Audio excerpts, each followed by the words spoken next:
Hospitaalli Comprehensive Specialized Shashamannii kanaan dura hanqina iddoo ciisichaa fi tajaajila qulqulluu dhabuusaatiin tajaajilamtoota irraa komiin ka'aa turuu ni yaadatama. Keessumattuu haadholiin da'umsaaf gara hospitaalichaa dhaqan sababa iddoon ciisichaa gahaa hin taaneef rakkoo garaagaraa keessummeessaa turuu komii tajaajilamtoota irraa ka'u oduun dhaggeeffattoota biraan ga'uun keenya ni yaadatama. Hospitaalichi komii tajaajilamtootaa hiikuuf Biiroo Fayyaa Oromiyaa waliin qindaa'uun gamoo ijaaruun rakkoo iddoo ciisichaa haadholii da'umsaa hiikuun dabalatam kenna tajaajila fooyyessuu tajaajilamtoonni kan dubbatanii.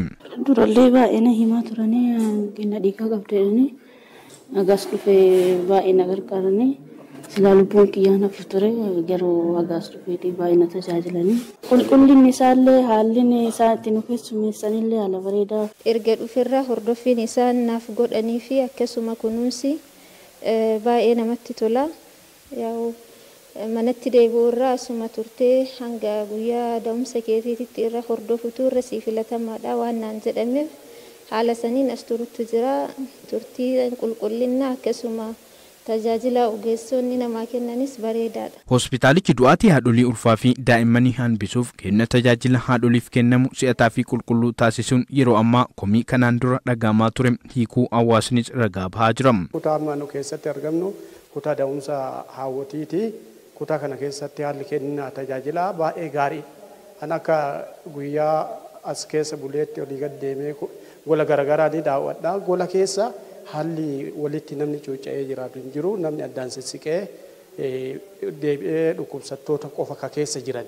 Warri ammoo dhukkubsataan taane dabaree eeggatanii akka keessaa gara akka seenan haalli itti taasifamaa jiru jira. Mucayyoo tiyya ilaa dhukkubee dhufe mucayyoon tiyya mataa lama gaafa dhufne akka malee muddamnee bakka yookaan opereeshinii taate yookaan maal taatedha sodaataa dhufne hagas dhufne bakka baay'isanii nu gargaaranii agaratamfan isaanii algaa iddoo ciisinsaa nu kennanii dafanii bakka gargaarsa nu godhanii nuuni osoo dhaabatan akkanatti bakka na deessisanii. Daayirektariin meedikaalaa hospitaalichaa Dr. Kamaal Umar komii kanaan dura hospitaalicha keessatti dhagahamaa ture hiikuun kenna tajaajila fayyaa fooyyessuun fayyadamummaa hawaasaa cimsuu irratti fuulleffamuu kan dubbatanii. Bara kana hospitaalichatti tajaajila da'umsa fi gadameessaatiin dubartoonni 7,400 tajaajila argachuu kan ibsanii. Dubartoonni 3,100 ol tajaajila da'umsaa argachuus kan eeranii. Kanaan dura iddoo hanqina siree waan qabnuuf komiin adda addaa ture yeroo garii hanga yeroo tokko rifarillee godhaatiin turre yeroo ammaa kana gamoon haarawaa Biiroo Fayyaa Oromiyaatiin nu ijaarame erga hojii eegalee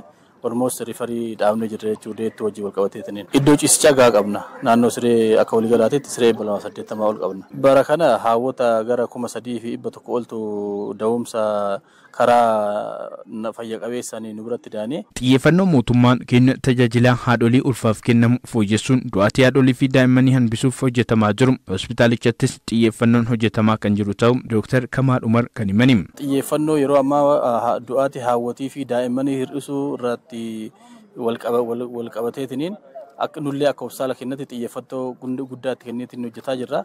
Isaan keessaa tokkoffaa calallii addaa taasisuuf haawwatii rakkoo ulfa hojii wal qabate qaban calallii addaa taasisuun kunuunsa addaa taasifnee fi hospitaala keessa hanga ji'a tokkoof torban lamaa tursiifnee hordofii godhaafii jirra jechuudha. Kuni du'aatii haawwanii hir'isuu irratti gahee guddaa qabata. Hospitaalichi kennu tajaajila haadholii ulfaaf kennamu meeshaalee ammayyaa gahaa ta'een deeggaramuun tajaajila kennaa jiraachuu eerameera. Hanqinni gama kanaan jiru hiikamee ogeessi fayyaa tajaajila gahaa ta'e kennaa jiraa dubbatu itti gaafatamaan kutaa haadholii da'umsaa obbo Mooyiboon Lammaa. Meeshaan kutaa kana keessa jiru altiraasaawundii 2 qabna.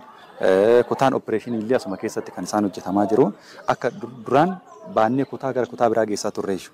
Amma garuu kutaan opereeshiniitillee haawwatiidhaaf iddoo biraa akka hin deemne asuma keessatti kan hojjetamu. Bakka biraan deemanii jechuudha.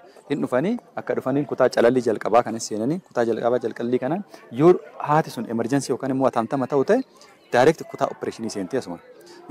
Oggasuma immoo yoo altiraasaawundii kan barbaaddu ta'e hakiimota qabna waan ta'eef hakiimonni suni oggasuma asitti ilaalanii jechuudha. Kanaafuu gama tajaajila kanaatiin rakkoo dhiyeessitiin hin jiru jechuudha. Itti gaafatamaan kutaa narsootaa obbo Addisuu Fayyisaa iddoo tajaajilli da'umsa haadholiif itti kennamu qulqulluu fi mijataa ta'e taasisuuf hojjetamaa jiraachuu kan himani. Naannoo tajaajilli itti kennamu magariisummaan uwwifamaa jiraachuus kan eerani. Hanqina kutaa keessaa baanee tajaajilallee gara tajaajila qulqulluu fi si'ataa dhaqqabamaa ta'e kennuutti ceenee jirra. Qulqullina ammoo baay'ina ogeeyyii baay'ina qulqulleessootaa kennas ol kaafnee akka qulqullaa'u terminal cleansing kan jennu ammoo hin jira.